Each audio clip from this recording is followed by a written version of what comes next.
क्रांतिकारी, जय भीम, जय शिवराय, जय संविधान।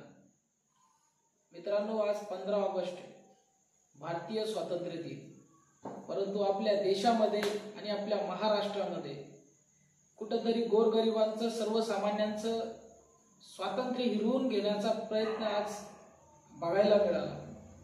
अत्यंत दुर्दैवी असा व्हिडिओ जालना जिल्हाधिकारी कार्यालयाच्या समोर 3 दिवसापासून उपोषणाला बसलेला गोपाळ चौधरी नावाचा एक इसम होता, ज्याची स्वतःची बायको कोणीतरी घरून उचलून नेली। ती माझी बायको मला परत आणून द्या, या अत्यंत ज्वलंत आणि महत्त्वपूर्ण मागणीला घेऊन तो उपोषणाला बसला होता। आणि त्याची मागणी काय होती तर पालकमंत्री आणि मंत्री असलेल्या पंकजा मुंडे त्या ठिकाणी जिल्हाधिकारी कार्यालयामध्ये आल्या होत्या, त्यांच्याशी मला भेटू द्या।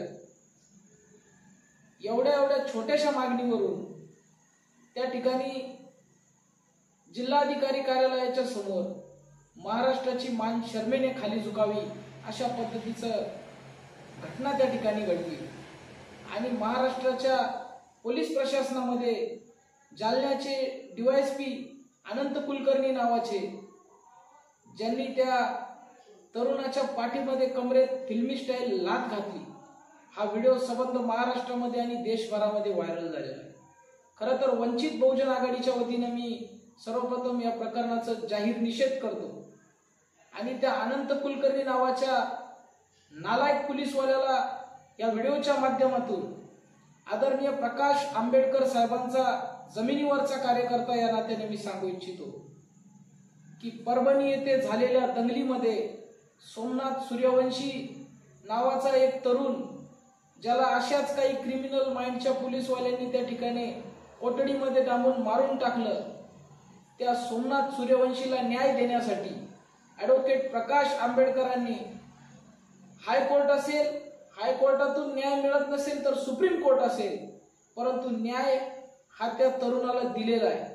अजून प्रकाश आंबेडकर नावाची ताकद या महाराष्ट्रामध्ये जिवंत आहे, हे माजलेल्या पोलिसांनी लक्षात ठेवायचं। आणि महाराष्ट्राचे मुख्यमंत्री आणि गृहमंत्री असलेले देवेंद्र फडणवीसांना सुद्धा आमचं सांगणं आहे की DYSP दर्जाचे अधिकारी गुंडासारखी वागणूक देतात। पोलीस प्रशासन हे अत्यंत लाजिरवाणे काम या ठिकाणी महाराष्ट्रामध्ये करत आहे। आपण कुठेतरी अशा क्रिमिनल माइंडच्या लोकांवरती अंकुश घातला पाहिजे, अन्यथा प्रकाश आंबेडकर साहेब अशा लोकांचा बाजू लावून धरण्यासाठी सक्षम आहेत, हे सुद्धा आम्ही सांगू इच्छितो। या राज्यामध्ये आणि या देशामध्ये न्याय मागण्यासाठी जर कमरेत लाथा खाव्या लागत असेल ना, तर स्वातंत्र्य नावाचा प्रकार आपल्या देशामध्ये राहिला का, यावर देखील या राज्यातल्या आणि देशातल्या जनतेने विचार करणं गरजेचं आहे।